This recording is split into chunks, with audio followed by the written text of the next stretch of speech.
গমগুলো তো শীষসহ জমা রাখতে বলা হয়েছিল। তোমরা কি করছো? শীষ থেকে গম আলাদা করছি, সচরাচর যা করতাম। অতীতের সঙ্গে বর্তমানে অনেক পার্থক্য রয়েছে। সামনে দুর্ভিক্ষ আসছে। আমি এগুলো বিশ্বাস করি না। এগুলো সবই ওই ইউজারশিপের কথা। কোনো দুর্ভিক্ষ নেই। আর যদি দুর্ভিক্ষ হয়?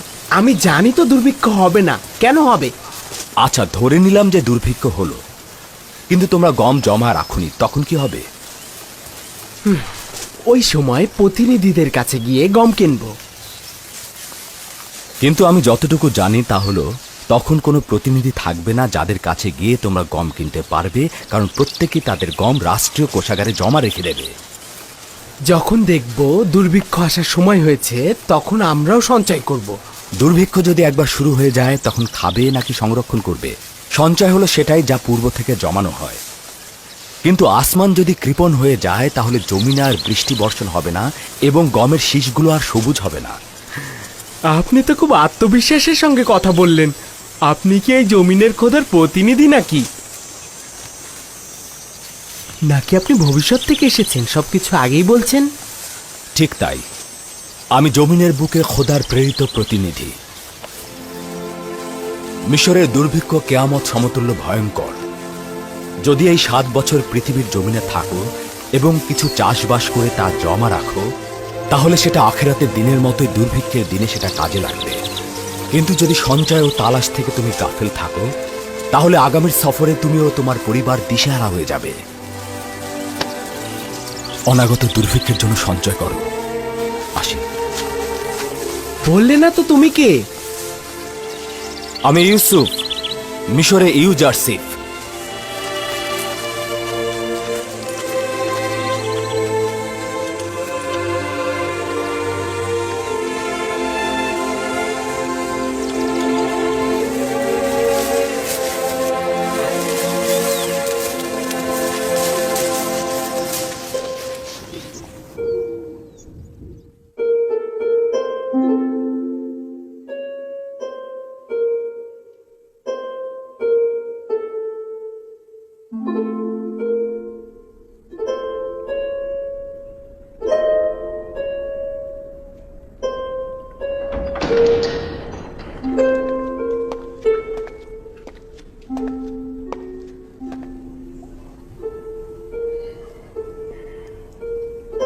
বানু জুলেখা।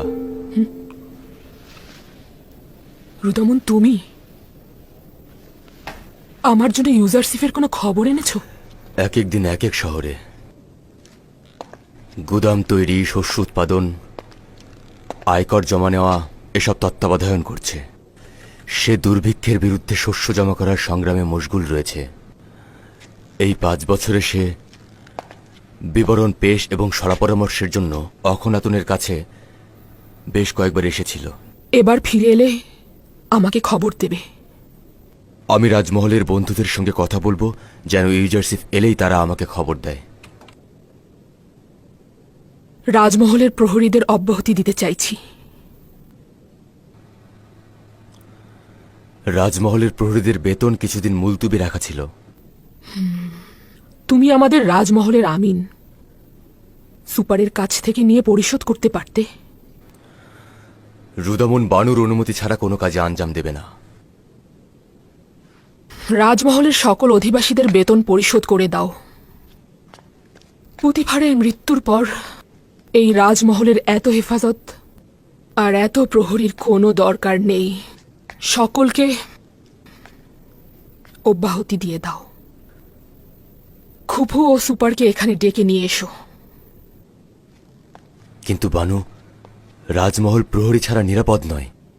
প্রহরী না থাকলে চুরির সম্ভাবনা রয়েছে। তুমি যেহেতু আছো, আমি নিরাপদ বোধ করছি। যদিও জানি কাজটি ঠিক হবে না এবং আমার একার পক্ষে কাজটি সম্ভব নয়, কিন্তু আপনার ফরমানের প্রতি আমি অনুগত।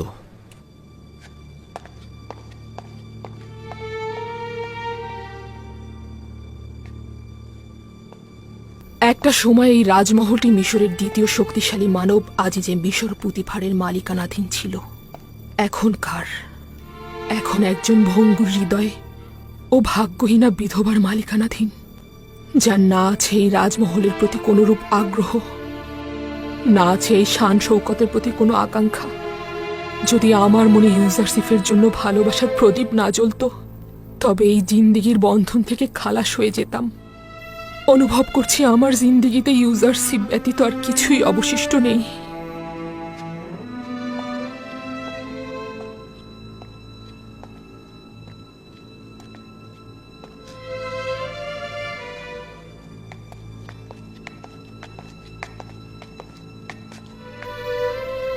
রাজমহলের সকল কর্মকর্তা কর্মচারী ও প্রহরীদের স্থগিত বেতন দিয়ে দাও এবং রুদামন ছাড়া সকলকে অব্যাহতি দিয়ে দাও।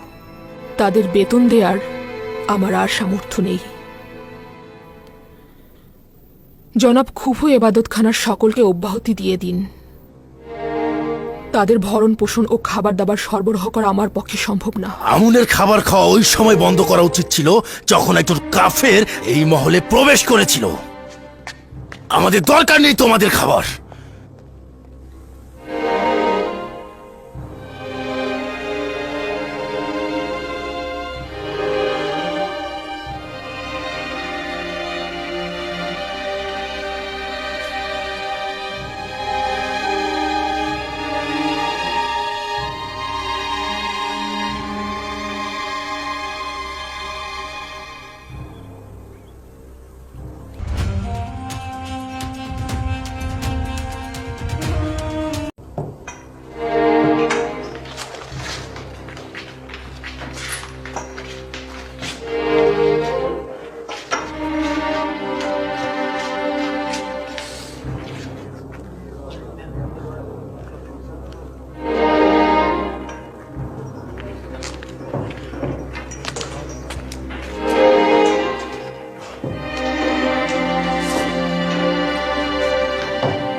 তার মানে রাজমহলে কোনো প্রহরী নেই?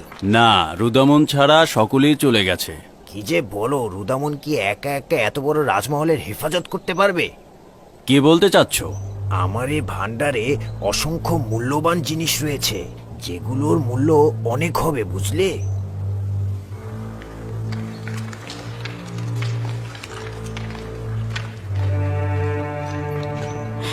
যদি বানু জুলেখা আমাদের বের করে দেয় তাহলে কি হবে? আমি আমি কখনো এই জায়গা ত্যাগ করতে চাই না। আশা করছি এমন কিছু ঘটবে না। যদি ঘটে তাহলে আমি আসলেই জানি না কিভাবে এই রাজমহল আর বানুকে ত্যাগ করব।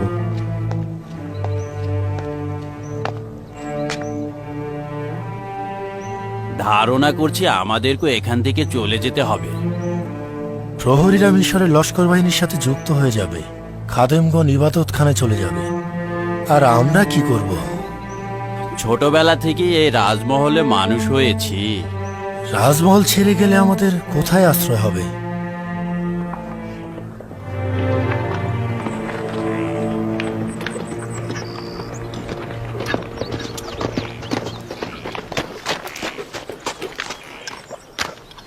কিছু ঘটেছে আলী জনাব? না, তেমন কিছু নয়, তবে গুরুত্বপূর্ণ। মেনফিসে আমার কিছু কাজ রয়েছে, যে কারণে আমাকে এখানে থাকতে হচ্ছে। আপনি এই চিঠিটি নিয়ে তেবসে ফিরে যান। জি আলী জনাব। চিঠিটি খুব দ্রুত পৌঁছানো জরুরি।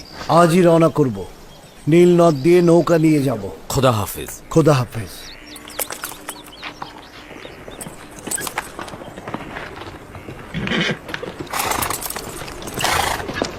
খোদা আপনার হেফাজত করুক। শুক্রিয়া।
আমার ধারণা তোমার কাছে ইউজারশিপকে চাওয়া বেহুদা কাজ ছাড়া আর কিছুই না।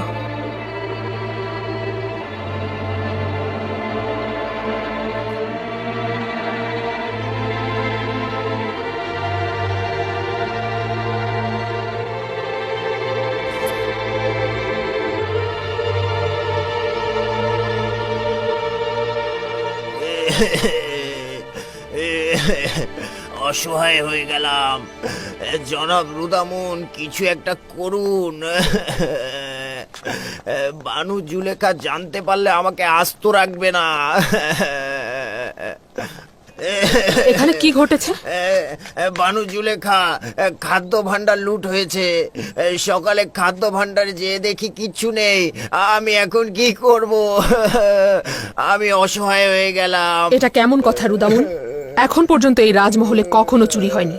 তুমি কি করছিলে? আমি বলছিলাম বানু, সকল প্রহরীকে অব্যাহতি দেওয়াটা ঠিক হয়নি। আমার একার পক্ষে এত বড় রাজমহল দেখে রাখা সম্ভব হচ্ছে না। লুট করেছে।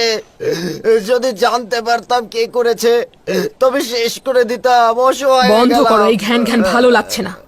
তোমাদের গাফিলতির জন্যই হয়েছে। এই আহাজারি দ্বারা নিজেদের ব্যর্থতা ঢাকার চেষ্টা করো না। চুপ থাকছি আমার বানু, চুপ থাকছি।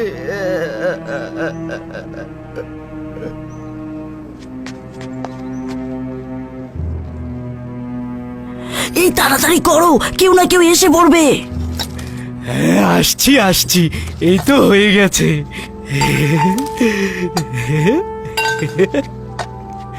এই পাত্রগুলো দিয়ে খাবার খেতে কি যে মজা লাগবে। হ্যাঁ, চলো চলো।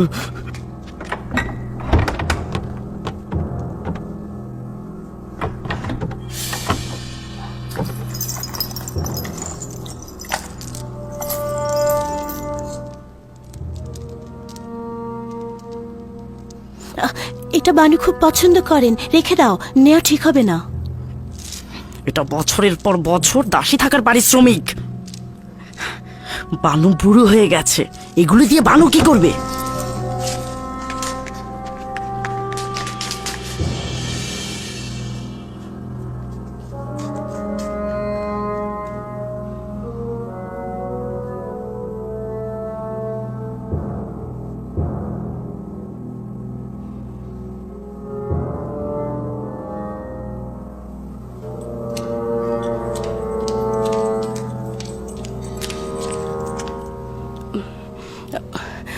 বানু, এই বাক্স থেকে আপনার কোনো জহরত চুরি হয়েছে কিনা দেখবেন।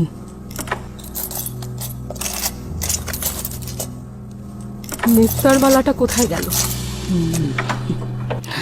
বুঝতে পেরেছি কারা এসব করেছে। যত দ্রুত সম্ভব ওদেরকে ধরতে হবে।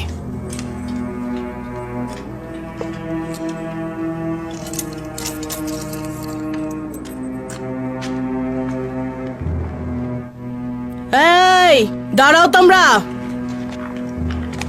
রুদামুন, ওদের পথ আটকাও। দাঁড়াও।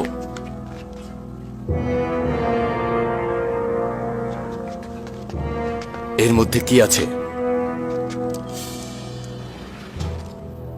তোমাদের সারা জীবন মোহাব্বত করে হেফাজত করার এই প্রতিদান দিলে আমাকে?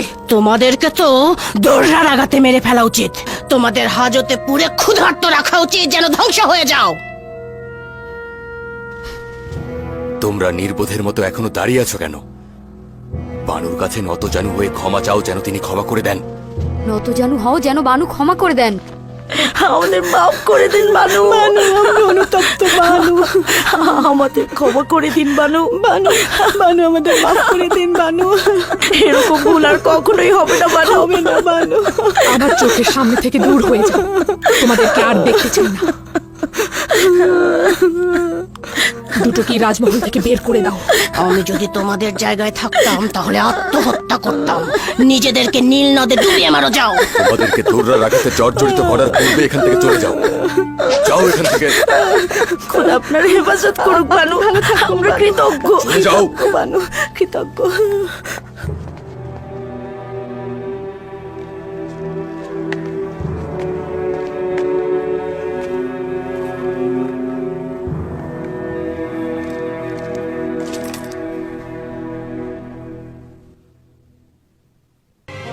জুলেখার ব্যথাগুলো কি কম ছিল? প্রতিদিন পাহাড় সমান বালা মুসিবত নেমে আসছে। একদিন খাদ্য সামগ্রীর ভান্ডার লুট হলো, আজ আবার রাজমহলের ভেতর থেকেই অলংকার চুরি হলো। আগামীকাল তাহলে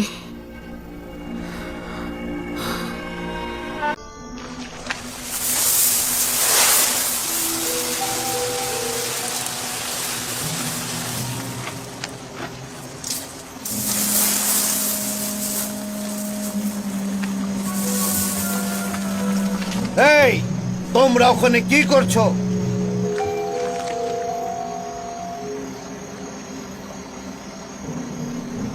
তোমরা কি করছো?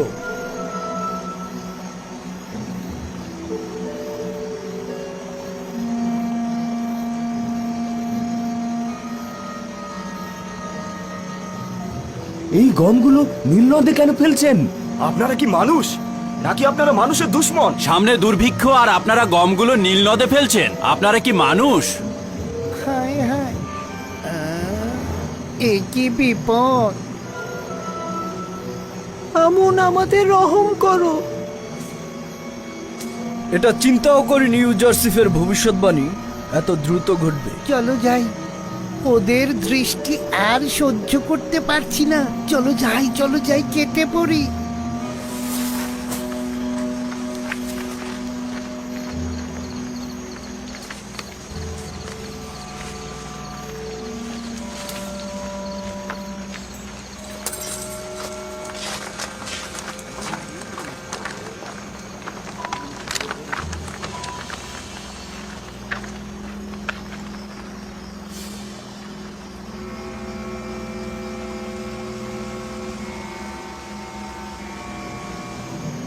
গমগুলো তো সব নষ্ট হয়ে গেছে। এই সংকটের সময় মানুষের কষ্টের ফসল নষ্ট করে ফেললো। হায় রে, সব গম পোকায় খেয়ে ফেলেছে, কালো হয়ে গিয়েছে। খাদেমগণ সংরক্ষিত সমস্ত গমগুলো নষ্ট করে এখন বাধ্য হয়েছে এগুলো ফেলে দিতে। তাই রাতের আধারে মানুষের ভয়ে এই পদক্ষেপ নিয়েছে ওরা।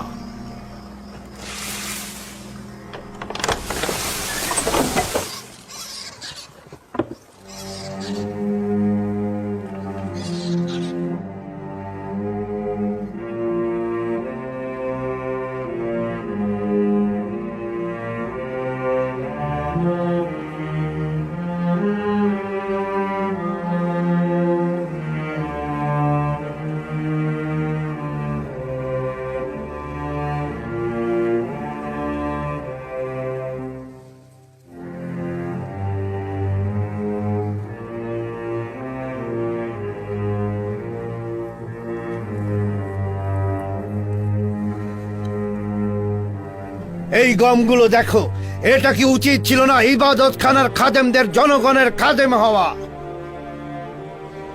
এটা কি খেদমতের নমুনা? এই গমগুলো দুর্ভিক্ষের সময় কত মানুষকে নাজাত করতে পারত। এই গমগুলো কি অসংখ্য কৃষকের কষ্টের ফসল নয়? এগুলো ফলনের জন্য কত কষ্ট হয়েছে।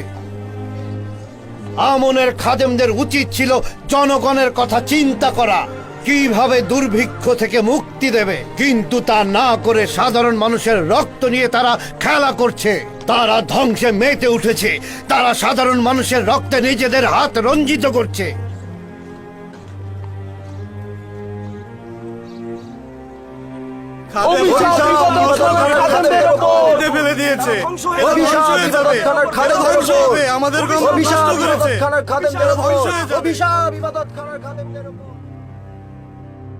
আরো একটি ভয়াবহ বিপর্যয়। খোয়াব বিশ্লেষণের ঘটনার পর এটি দ্বিতীয় ঘটনা, যার মাধ্যমে ইউজারশিপ পর আমনের ইবাদতখানার অপমান করল। এটা কি বুঝেছেন? গম সংক্রান্ত যে খেসারত আমরা দিলাম তাতে আমনের খোদার উপর জনগণের আস্থা কত কমে যাবে। এটি একটি যুদ্ধ। যদি ইউজারশিপ একই ধরনের কাজ করত তাহলে ওকে বাঁচতে দিতাম না। সাবাস সাবাস, দারুণ একটি বিষয়ের প্রতি ইশারা করেছ। ইউজারশিপ, আমরা যেভাবে ক্ষতির সম্মুখীন হয়েছি তোমারও তাই হবে। এত সহজে হার মানব না আমি। জনগণদের বলো, যদি গুদামজাতের কারণে গমগুলো নষ্ট হয়ে যায় তবে ইউজারশিপের গমগুলো একেবারে নষ্ট হয়ে যাবে। কেননা 5 বছরে যদি গম নষ্ট হয়ে থাকে তাহলে 7 বছরে তো অবশ্যই তার গম নষ্ট হওয়ার কথা। যদি আমাদের গম সংরক্ষণ পদ্ধতি ভুল হয়ে থাকে তাহলে তো ইউজারশিপের পদ্ধতিও ভুল। ঠিক বলেছ। এখন ইউজারশিপ আমাদের দিকে যে তীরের ফলা নিক্ষেপ করেছে, আমরা এখন সেটা তার দিকে নিক্ষেপ করব।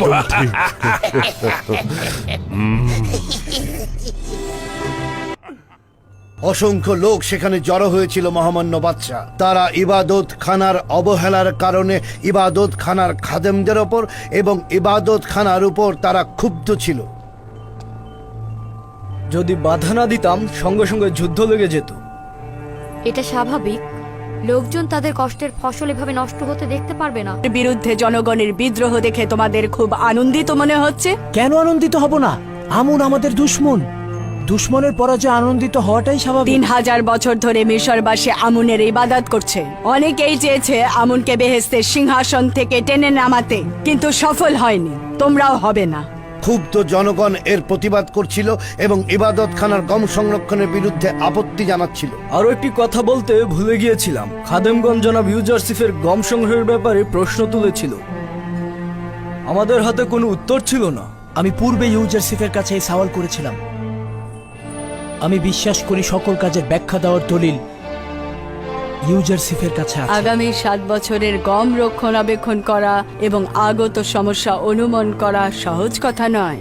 জনগণের এত সওয়ালের জবাব তিনি কি করে দেবেন? ইউজারশিপ কোনো ভুল করবে না, আর এই বিষয়ে আমার আস্থা আছে। সে যে কাজের আঞ্জাম দেয় তার দলিল তার কাছে আছে। এটি সম্ভব নয়। তার মানে ইউজারশিপ যে গম গুদামজাত করেছে সেগুলো এখনো নষ্ট হয়নি? আমি তা জানি না এবং এগুলো আমার কাছে গুরুত্বপূর্ণ নয়। আমি শুধু জানতে চাই ইউজারশিপ তেবসে এসেছে কিনা আর তোমরা কেউ কিছু জানো কিনা। তার কোনো খবর জানো না? না বানু, তার কোনো খবর জানি না। কয়েকদিনের মধ্যে সে তেবসে আসেনি। আমার মনে হয় সে তেবসে আসবে, কিন্তু আমি কিছুই জানতে পারবো না। চিন্তা করবেন না বানু। যদি তিনি তেবসে আসেন তবে নিঃসন্দেহে আমরা খবর পাবো এবং আপনাকে জানাবো। আমরাও জানাবো। আপনি নিশ্চিন্তে থাকুন বানু, আমরা জানাবো। আমি ইউজারশিপকে ভালোবাসি এবং তার পৌঁছানোর জন্য প্রতিটা প্রহর গুনছি। আমি তাকে শুধু একবার দেখতে চাই।